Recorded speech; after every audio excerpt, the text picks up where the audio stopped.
సజీవుడైన యేసు క్రీస్తు నామములో మనకందరికి శుభములు. దేవుడు మనల్ని ప్రేమిస్తున్నాడు కనుక మనం ఇప్పటి వరకు బ్రతికి ఉండి ఈ జీవిస్తున్నటువంటి కాలంలో ఆయన నామమును జ్ఞాపకం చేసుకుంటూ ఆయన నామములో కూడుకొని ఆయన నామములో ప్రార్థించుటకు ఆయన యొక్క ప్రత్యక్షతలను మనము పఠించుటకు ధ్యానించుటకు నెమరు వేసుకోవడానికి పరిశుద్ధాత్మ దేవుడు మనకు సహాయము చేయుచున్నాడు. దేవునికి స్తోత్రం, హల్లెలూయా. నిజంగా ఇది కేవలం దేవుని కృప, మన భక్తి కాదు. మనము ఇక్కడ దేన్ని కూడా ఆశించి రావడం లేదు, మన వ్యక్తిగత ప్రయోజనాల కొరకు మనం రావడం లేదు. కానీ పరిశుద్ధాత్మ దేవుడే మనకు ఇట్టి అవకాశాలను దేవుడు అనుగ్రహిస్తున్నాడు. రోమా పత్రిక నుండి మనము కొన్ని దినములుగా ధ్యానములు మనం చేసుకొనుచున్నాము. 1వ అధ్యాయము 2వ వచనములో పౌలు గారు దేవుని ప్రియులందరికీ అనగా పరిశుద్ధులుగా ఉండుటకు పిలువబడిన వారికి, దేవుడు మనల్ని పని కంటే మునుపు, అంటే మనము చాలా పరిచర్యలను మనం చేస్తుంటాము, ఎన్నో మంచి మంచి క్రియలు మనం చేస్తూ ఉంటాము. వాటి కంటే మునుపు మన వ్యక్తిత్వము విషయములో, మన స్థితి విషయములో మనము పరిశుద్ధముగా ఉండాలి. దేవునికి స్తోత్రం, హల్లెలూయా. ఆ పరిశుద్ధంగా ఉండడానికే మొట్టమొదటగా దేవుడు పిలిచాడు, తర్వాత పరిచర్య. ఒక్కొక్కసారి ఈ వ్యక్తిగత పరిశుద్ధ జీవితాన్ని మనము ప్రక్కన పెట్టి పరిచర్య మీద ఎక్కువ ఫోకస్, మనసు పెట్టే అవకాశం ఉన్నది. కనుక వ్యక్తిగత ప్రార్థన, పరిశుద్ధ జీవితంలో మనము స్థిరముగా ఉండాలని దేవుడు మొట్టమొదటగా కోరుచున్నాడు. లేకపోతే మనల్ని ఏమంటారంటే డిస్పోజబుల్ క్రిస్టియన్స్ అంటారు. డిస్పోజబుల్ క్రిస్టియన్స్ అంటే మనము డిస్పోజబుల్ గ్లాసెస్ లేకపోతే ప్లేట్స్ మనం వాడుతుంటాం కదా, అప్పటికి అది వాడబడుతుంది, దాని తర్వాత దాన్ని పడేస్తాం. దేవుడు ఒక్కొక్కసారి వారు ఎటువంటి వారైనా వాడుకుంటాడు.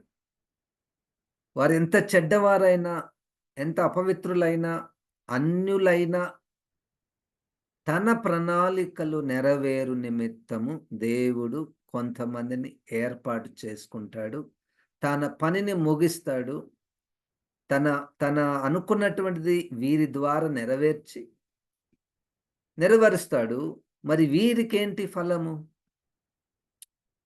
7వ అధ్యాయము మత్తయి సువార్తలో 22వ వచనం ప్రకారము చూడండి, అద్భుతాలు చేసేవారు వస్తారు. ఆ సేవకుని ద్వారా నేను స్వస్థపరచబడతా. అయితే ఆ సేవకుడు యొక్క జీవితము దేవునికి సరిగ్గా లేదు. అయితే ఆ సేవకుణ్ణి దేవుడు ఏమంటాడంటే, అక్రమము చేయువారులారా నా యొద్ద నుండి తొలగిపోండి, మీరెవరో నాకు తెలియదు. ఇదిగో ఆ ప్రవక్త దేవుని యొక్క ప్రణాళికలు నెరవేరు నిమిత్తము ప్రవచించాడు. దేవుని యొక్క ప్రణాళికలు నెరవేరు నిమిత్తం ప్రవచించాడు. కానీ తన జీవితము సరిగ్గా లేకపోతే, అక్రమము చేయువారులారా అంటే ఇక్కడ మనము ఈరోజు ఏం నేర్చుకుంటున్నామా అంటే, పరిశుద్ధపరచబడము, పరిశుద్ధులుగా ఉండుటకు పిలువబడినటువంటి వారికి అది ముఖ్యమైనటువంటి విషయం. పరిచర్య చేస్తావా చేయకపోతావా అది సరే, తర్వాత విషయం. పిలువబడినటువంటి వారు, దాని కొరకు ప్రత్యేకంగా వరములను ఇవ్వబడినటువంటి వారు, ప్రత్యక్షతలు కలిగినటువంటి వారు చేస్తారు. చూడండి, పరిచర్య చేయకపోవుట పాపము కానే కాదు. వాళ్ళేం పరిచర్య చేయడం లేదు, అది పాపం కాదు. పరిచర్య చేయకపోవుట పాపము కానే కాదు. కానీ పరిచర్య చేయువారు కొద్దిగానైనా గొప్పగానైనా పరిచర్య చేయువారు పరిశుద్ధముగా ఉండాలని దేవుడు కోరుచున్నాడు. పరిశుద్ధత లేకుండా పరిచర్య చేస్తే, ఆ పరిచర్య ద్వారా ఇతరులు లాభపడతారు గానీ, ఆ పరిచర్య చేసే వ్యక్తికి అది ప్రయోజనకరంగా ఉండదు. మీరెవరో నాకు తెలియదు. నా చిత్తము తెలుసుకోకనే నీవు పరిచర్య చేస్తున్నావు. సరే చెయ్యి. ఆ ప్రజల కొరకే నేను నిన్ను అక్కడ పెట్టాను. అంతేగాని నువ్వేదో గొప్ప మంచివాడవని, పరిశుద్ధుడవని నేను నిన్ను బెట్టలేదు. కాపాడుకో. నువ్వు బోధించేది నువ్వు అనుసరించు. ఒక అవకాశం ఇస్తున్నాం కదా! నువ్వు బోధించేదే నువ్వు అనుసరించు. పరిశుద్ధాత్మ దేవుడు తన యొక్క శక్తి ద్వారా మనలో ఈ పరిశుద్ధత అన్నటువంటి మంటను పుట్టించునుగాక. దాని మీద మన యొక్క ఆలోచనలు, మన మనస్సు ఎక్కువగా ఉండాలి. ఇక్కడ మనము స్థిరపరచబడి, నిలవబెట్టబడి, దాని తర్వాత మనము పరిచర్య దాని వైపు మనం చూడాలి. పరిచర్య ఏం జేయడం లేదు. పరిచర్య వీళ్ళకి రాదు. పాపం కానే కాదు.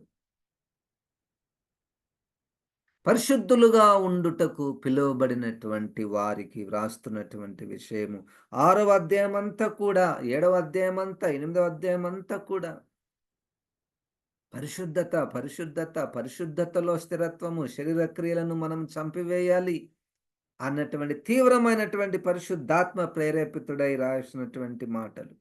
16వ వచనము, 6వ అధ్యాయము. రోమపత్రిక 6వ అధ్యాయము 16వ వచనము.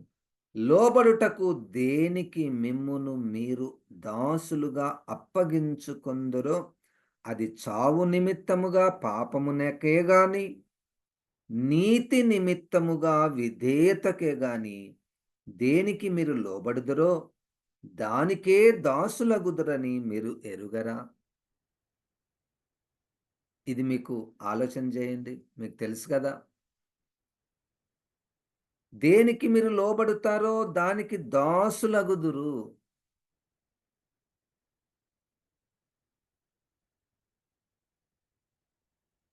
చావు నిమిత్తముగా పాపమునకు. చూడండి, పాపము దాని యొక్క ఫలితము చావు లేకపోతే మరణము. ఈ పాపమునకు లోబడుట, పాపమునకు విధేయత చూపించుట. ఎప్పుడైతే పాపమునకు విధేయత చూపిస్తామో మనము దానికి లోబడినటువంటి వారమవుతాము. అది మనల్ని మరణానికి దారితీస్తుంది. 17వ వచనం, మీరు పాపమునకు దాసులై ఉంటిరి గాని ఏ ఉపదేశ క్రమమునకు మీరు అప్పగింపబడితిరో దానికి హృదయపూర్వకముగా లోబడిన వారై పాపము నుండి విమోచింపబడి నీతికి దాసులైతిరి. ఇందుకు దేవునికి స్తోత్రం. హల్లెలూయా. ఒకప్పుడు మీరు పాపమునకు దాసులై ఉన్నారు. అది ఏం చెప్తే అది చేశారు. చూడండి, పాపము ఒక శక్తి అది. అది ఒక లక్షణం గాదు. అదొక శక్తి. అది అపవాది ద్వారా భూలోకంలోనికి ప్రవేశించినటువంటి ఒక శక్తి. ఈ పాపమునకు ఒకప్పుడు దాసులై ఉన్నారు. దాసులై ఉన్నారంటే వాని కింద పని జేయడం. వారి కింద పని జేయడం. అంటే మనల్ని మనము అగ్రీమెంట్ చేసుకోవడం. సర్వెంట్స్ ఆ యజమానుల దగ్గరికొచ్చి, "అయ్యా! నేను నీ దగ్గర పని చేస్తాను. నాకు జీతం ఇవ్వు. నెల నెలకింత జీతం ఇవ్వు" అని ఒప్పుదల చేసుకున్నారు వాళ్ళు. అగ్రీమెంట్ రాసుకున్నారు. అది ఒక ఎత్తు. ఒకప్పుడు మీరట్లా ఉన్నారు. ఇప్పుడు వాని కింద దాసులుగా లేరు. బయటకొచ్చారు. బయటకొచ్చిన తర్వాత ఏమైంది? ఇంకొక దగ్గర జాయిన్ గావాలి. ఆ యజమాని పేరేం పేరంటే నీతి. ఆ నీతికి దాసులై ఉన్నారు. ఈ రెండిటి మధ్యలో ఉన్నామనుకోండి. రెండిటి అంటే ఇట్లా పాపమునకు అక్కడ పని ఆపేశాము. పాపమునకు దాసులముగా పని ఆపేశాము. ఇట్లా నీతికి దాసులుగా కూడా మనము ఇంకా కాలేదు. మధ్యలో ఉన్నామేమో. ఇది ఒక స్టేజ్. మూడో స్టేజ్ ఏందంటే నీతికి దాసులుగా ఉంటాం. నీతి అనేటువంటి యజమాని ఇంటిలో మనము దాసులుగా, పనివాళ్ళంగా మనం జాయిన్ అవుతే, అప్పుడు ఈ పాపము అన్నటువంటి యజమాని ఏం జేస్తాడు? ఆగిపోడు. మరలా నువ్వు నాకు కావాలి. మరలా నువ్వు నాకు కావాలి అని వెంబడిస్తూ ఉంటాడు. ఇది మూడవ స్టేజ్. నా జీవితంలో వింటున్నటువంటి నీ జీవితంలో నీవు ఎవరికి దాసుడవు? ఇక్కడ ఈ నీతి అన్నటువంటి యజమానికి దాసులుగా ఉన్నప్పుడు ఇక్కడ పాపము యజమాని వదలకుండా మనల్ని వెంబడిస్తూ ఉంటాడు. ఆ శోధనలు వస్తూ ఉంటాయి. నా పని గూడా చెయ్యి. ఈ యజమాని ఏమంటాడంటే ఇంకొక ఆఫర్ ఇస్తాడు. ఏంటంటే, "నువ్వు నా దగ్గరనే మొత్తం పని చేయనవసరం లేదు. నా ఇంట్లోనే మొత్తం పని చేయాల్సిన అవసరం లేదు. ఆ ఇంట్లో పని జెయి, ఈ ఇంట్లో గూడా పని జెయి." ఇది చాలా గొప్ప ఆఫర్ క్రైస్తవులకు. మనకు రూపం ఎట్లుంటది? ఇప్పుడు ఈ ఇంటికి పోయినప్పుడు ఈ యజమాని ఏం చేస్తాడంటే, మా ఇంట్లో పని చేస్తున్నటువంటి వాళ్ళందరికీ ఒక డ్రెస్ కోడ్ ఉంటది. అట్లా ఉంటది గదా! ఒక్కొక్కసారి. యజమానులను బట్టి, వారి ఇంట్లను బట్టి, వాళ్ళ యొక్క వారి యొక్క స్థితిని బట్టి డ్రెస్ కోడ్. ఆ డ్రెస్ కోడ్ యేసుకుంటాము. నీతి అనేటువంటి యజమాని కింద మనము దాసులుగా ఉన్నప్పుడు ఆ డ్రెస్ యేసుకుంటాము. ఈ పాపం అన్నటువంటి యజమాని ఏం చేస్తాడంటే, సరే ఆ డ్రెస్‌తోనే రా. నువ్వేమి ఇక్కడ కొత్తగా డ్రెస్ యేసుకోనవసరం లేదు. నాకు ఇక్కడ ఒక పని ఉంది. నా ఇంట్లో పని కూడా చెయ్యి. అప్పుడు ఈ నీతి యజమాని క్రింద పనిచేస్తున్నటువంటి ఈ భక్తులు సంతృప్తి పడిపోతారు. ఏంటంటే, నేను ఎవరితో అగ్రీమెంట్ చేసుకున్నా నీతి. ఎవరి దగ్గర జీతం తీసుకుంటున్నా నీతి. ఎవరు వేసుకోమన్న బట్టలు వేసుకున్నా నీతి. కాబట్టి నేను చాలా సంతోషంగా ఉన్నాను. అప్పుడప్పుడు వీని పనులు కూడా నేను చేస్తున్నాను. అది సర్వసాధారణం లేండి సార్ అది. అది శరీరరీతిగా ఉన్నాం గాబట్టి చేస్తూ ఉంటాము అన్నటువంటి రావడము అది చాలా భయంకరమైనటువంటి స్థితి కదా! అయితే ఈ నీతి క్రింద పనిచేస్తున్నటువంటి ఈ దాసులు వారికి అప్పగించుకున్నారు. అయితే ఈ యజమాని అంటే భయము. ఈ పాపము యజమాని అంటే భయము. పాపము యజమాని దగ్గర ఇంట్లో చేస్తున్నటువంటి పనులను బట్టి భయపడిపోతుంటాడు. ఆ పోరాటం జరుగుతుంటది. శరీరంని పట్టేస్తాడు. శరీర కోరికలను రేపుతాడు. ధర్మశాస్త్రాన్ని తీసుకొనొస్తాడు. తీసుకొనొచ్చి మన ఇంట్లోనే పెడతాడు వాడు. మన ఇంట్లోనే ధర్మశాస్త్రం పెట్టి దాని పైన దేవుని వాక్యం అని రాస్తాడు. ఆ దేవుని వాక్యం అన్నటువంటి ఆ ధర్మశాస్త్రము మనలో ఉన్నటువంటి పాపాలను రేపుతది. గనుక మీరు దేనికి దాసులై ఉన్నారు? మీరు పాపమునకు దాసులై ఉంటిరి గాని, ఏ ఉపదేశ క్రమమునకు మీరు అప్పగింపబడితిరో దానికి హృదయపూర్వకముగా లోబడిన వారై పాపము నుండి విమోచింపబడి నీతికి దాసులైతిరి. ఇందుకు దేవునికి స్తోత్రం. రోమాలో ఉన్నటువంటి విశ్వాసులు, క్రైస్తవులు, అపోస్తులు ఇచ్చినటువంటి ఉపదేశ క్రమమునకు అప్పగించబడ్డారు. ఇది ముఖ్యం. ఎందుకంటే క్రైస్తవులు నానా రకాలైనటువంటి ఉపదేశాలు వింటూ ఉంటారు. అయితే మనమందరము ఒక్కొక్క సహవాస పేరు మీద అనగా డినామినేషన్స్ అంటారు కదా! ఈ డినామినేషన్స్ అన్నటువంటి పేరు మీద మనం ఉంటూ ఉంటాం, జీవిస్తూ ఉంటాం. తప్పేం లేదు. అయితే మన యొక్క స్టాండర్డ్ ప్రామాణికము ఏంటంటే అపోస్తలుల బోధ.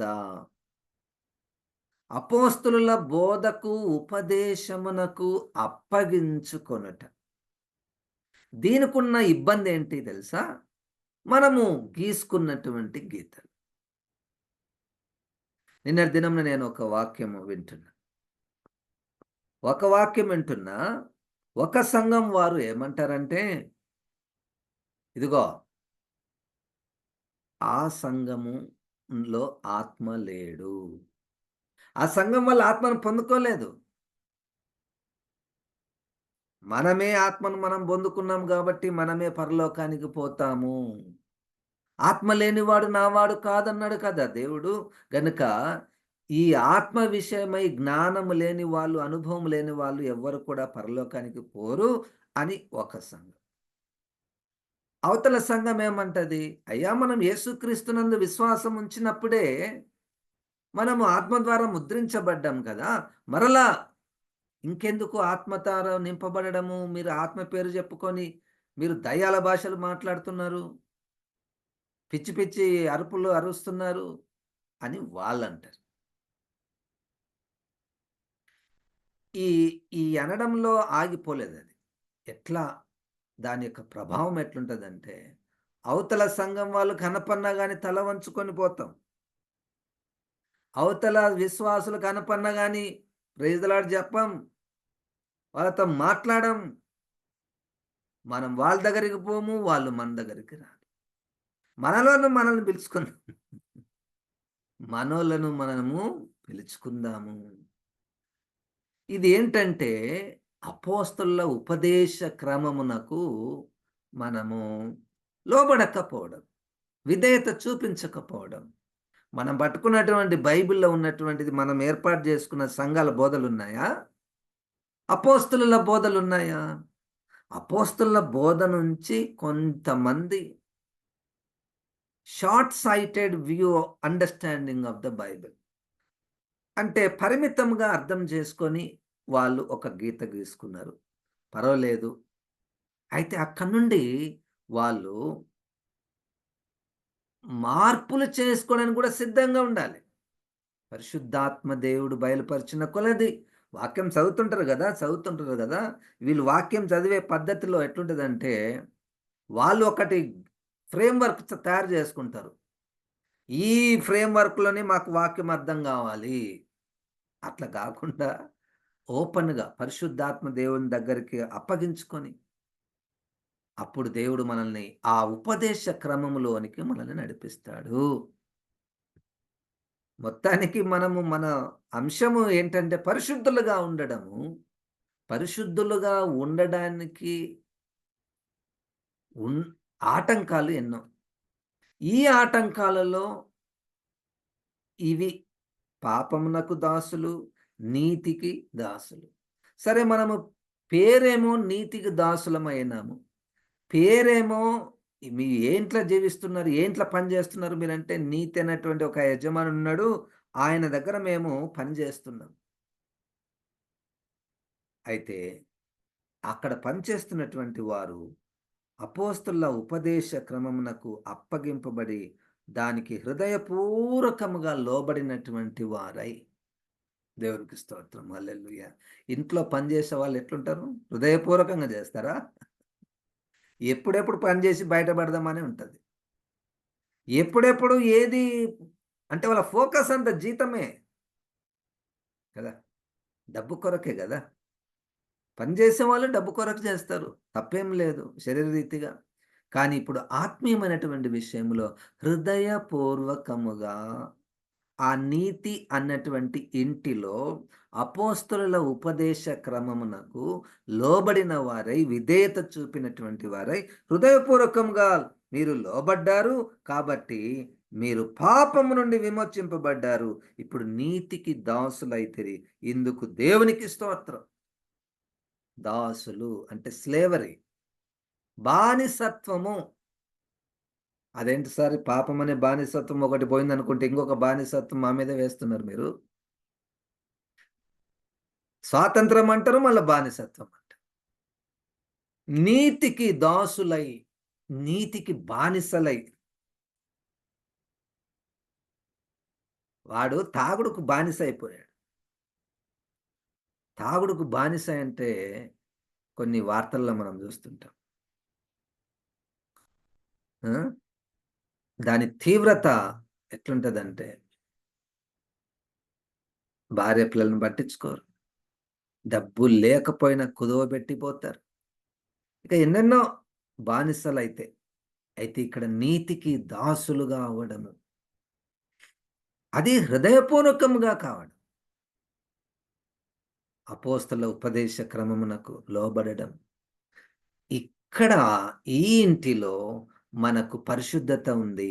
పాపము నుంచి మనము విమోచించబడ్డాము. దూరంగా ఉన్నాం. గనుక దేవునికి స్తోత్రం. అది. ఇప్పుడు ఆరాధన చేద్దామా? దేవుని స్తుతిద్దామా? ఎందుకు? ఎందుకు దేవుని స్తుతిద్దాము? ఎందుకు ఆరాధన చేద్దాం? ఎందుకు దేవునికి స్తోత్రాలు చెప్దాము? అంటే మీరు పాపము నుంచి విమోచింపబడి, పాపమునకు బానిసలుగా ఉన్నారు ఒకప్పుడు. ఇప్పుడు మీరు నీతికి దాసులుగా వచ్చారు. చూడండి, వింటున్నప్పుడు ఇది మీకు తెలుసా?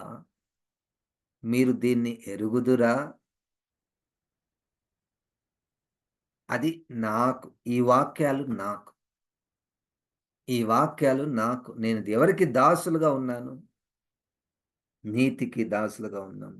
19వ వచనం, మీ శరీర బలహీనతను బట్టి మనుష్య రీతిగా మాట్లాడుచున్నానేమనగా, అక్రమము చేయుటకై అపవిత్రతకును, అక్రమమునకును మీ అవయవములను దాసులుగా ఎలాగూ అప్పగించితిరో, అలాగే పరిశుద్ధత కలుగుటకై ఇప్పుడు మీ అవయవములను నీతికి దాసులుగా అప్పగించుడి. కనెక్టింగ్ పాయింట్ ఏంటంటే పరిశుద్ధత కలుగుటకై. అదే గదా మనం ఫస్ట్ నుంచి ధ్యానం చేస్తున్నటువంటి విషయమై. మీరు ఉట్టిగానే చెప్తారు సార్, పరిశుద్ధంగా ఉండండి, పరిశుద్ధంగా ఉండండి. ఎట్లా ఉండేదది? ఏదేమన్నా డబ్బులిచ్చి కొనుక్కుంటే వచ్చేదా? లేతే ఏమన్నా ఎక్సర్‌సైజ్ చేస్తే పరిశుద్ధత వస్తదా? లేకపోతే కొన్ని మనము ఉపవాసాలుండి బాగా శరీరాన్ని నలగొట్టుకుంటే వస్తదా పరిశుద్ధత? అంతా ఒక మర్మం ఇది. మానవ బుద్ధికి అందనటువంటి మర్మము పరిశుద్ధాత్మ దేవుడు పౌలు గారి ద్వారా, రోమ పత్రిక ద్వారా మనకు బయలుపరుస్తున్నాడు. వీటిని మనం ధ్యానం చేస్తూ, చేస్తూ ఉంటే మనకు తెలియకయే ఒక ఆయుధము, ఒక సూత్రము, ఒక పరిష్కారము మనకు దొరుకుతుంది. ఆ పరిష్కారము మనము పరిశుద్ధంగా ఉండుటకు దారి తీస్తుంది. I don't know how the words are reaching you. I don't know how the Spirit of God is pricking your heart and mind to receive these words. పరిశుద్ధాత్మ దేవుడు ఈ మాటలను మనకు వింటున్నప్పుడు ఏదన్నా కుచ్చుకుంటున్నట్లు అవుతుందా? I don't no. I cannot decide it. I cannot force you to receive these words. నేను బలవంతం చేసేది కాదు గదా ఇది. మొట్టమొదట నా స్వార్థం ఏందంటే, నాకున్న స్వార్థం ఈ మాటలు నాలో అనుభవపూర్వకంగా నేను ఉండాలి, ఉండాలి. అది నా కోరిక. అది నా ప్రార్థన. ఇది మంచిది గదా! అంటే నేను మీకు బోధిస్తున్నా. వాక్యమే గదా! మన ఇద్దరికీ ఉన్నటువంటిది వాక్యమే గదా! పరిశుద్ధత కలుగుటకై. అయ్యా! ఒకప్పుడు మీరు అక్రమం చేయుటకై అపవిత్రతకును, అక్రమమునకును మీ అవయములను దాసులుగా ఎలాగు అప్పగించితిరో, అలాగే పరిశుద్ధత కలుగుటకై ఇప్పుడు మీ అవయములను నీతికి దాసులుగా అప్పగించుడి. నీతికి అంటే అది ఎట్లుంటది సార్ నీతి? సరే, ఒక ఇంట్లో ఒక ఆయన ఉన్నాడు. పోయి ఆయన కాడ పని చేయనంటే పోతాం. అట్లా చెప్పండి, పోయి ఆయన కింద పని చేస్తాం.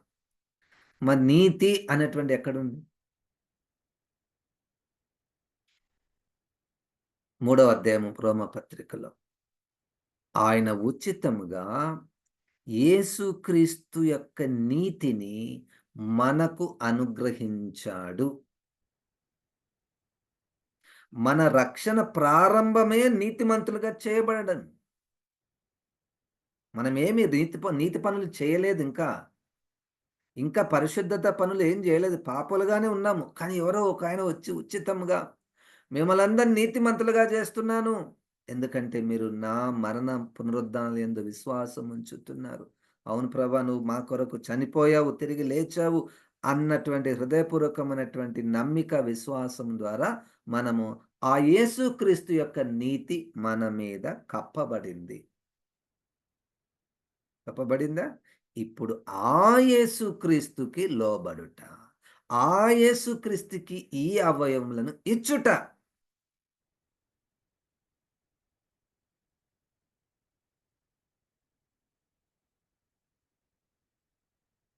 నాకు బలము ఉన్నంత వరకు చేయలేదు నీ సేవను. బలమంతా పోయాక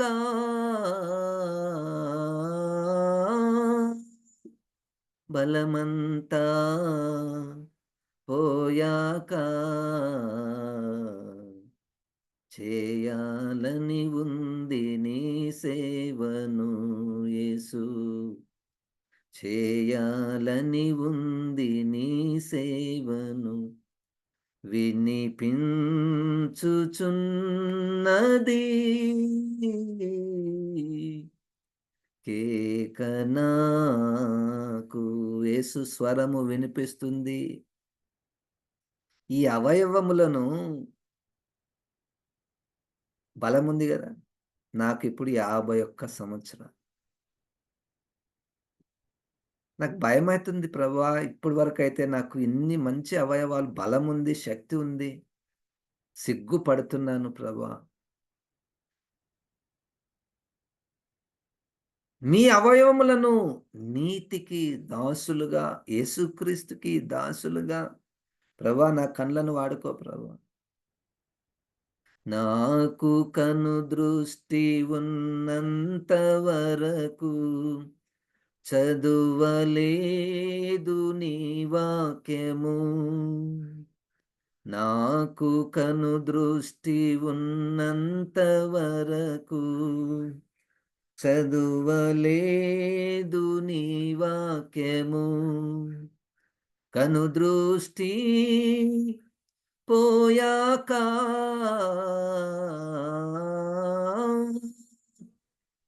కనుదృష్టి పోయాక చదువాలని ఉంది నీ వాక్యము యేసు. చదువాలని ఉంది నీ వాక్యము. కనుచూపు పోకముందే నో నోరు ఆగిపోకముందే, వినికిడి ఆగిపోకముందే ఈ అవయవములను ప్రభుకిద్దామా? నడవలేకపోతున్నాను సార్. సరే, ఉన్నప్పుడు బలమున్నప్పుడు నడుద్దామా? బలమున్నప్పుడు నడుద్దామా? నీతికి మీ అవయవములను అప్పగించుకొనుడి. ఈ పనుల ఈ ఈ అవయవాలన్నిటిని పనిలో పెట్టినామనుకోండి. యేసుక్రీస్తు ఇంటిలో పనులున్నాయి రండి. ఆ పనిలో మనం నిమగ్నం అయిపోయామనుకోండి. పరిశుద్ధత, ప్రత్యేకంగా పరిశుద్ధత కొరకే పోయేదేం లేదిక్కడ. నీ అవయవములను నీతికి సాధనములుగా అనగా యేసుకు సాధనములుగా అనగా యేసు పనులు చేయుటలో మన ఒక్కొక్క అవయవము ప్రభువుకు అప్పగిస్తుంటే పరిశుద్ధత. ఎందుకు పిలిచాడు నన్ను? పరిశుద్ధంగా ఉండడానికి. నిన్నెందుకు పిలిచాడు దేవుడు? నిన్నెందుకు పిలిచాడు? పెద్ద పరిచర్య చేయమని పిలిచాడా ఫస్ట్ ఏమన్నా? ఫస్ట్ పరిశుద్ధంగా ఉండాలి. అట్లా పిలిచేవాళ్ళు కూడా ఉన్నారు. వాళ్ళు disposable Christians, disposable servants of గాడ్‌గా ఉంటారు. వాడబడతారు. కానీ తర్వాత తీసివేయబడతారు. గనుక పరిశుద్ధాత్మ దేవుడు మనల్ని సర్వసత్యంలోనికి నడిపించును గాక. జీవం గల తండ్రి, వాక్యమైన దేవ, ఈ వాక్యాన్ని ప్రభా మా అందరిలో ఫలింపచేయమని యేసు నామమున ప్రార్థిస్తున్నాం తండ్రి. ఆమేన్. ఇప్పుడు మన పరమ తండ్రి అయిన దేవుని యొక్క ప్రేమ, ప్రభువైన యేసుక్రీస్తు యొక్క కృప, పరిశుద్ధాత్మ దేవుని యొక్క సహవాసము మనకందరికి సదాకాలము తోడై యుండును గాక. ఆమేన్. దేవుడు మనల్ని దీవించును గాక.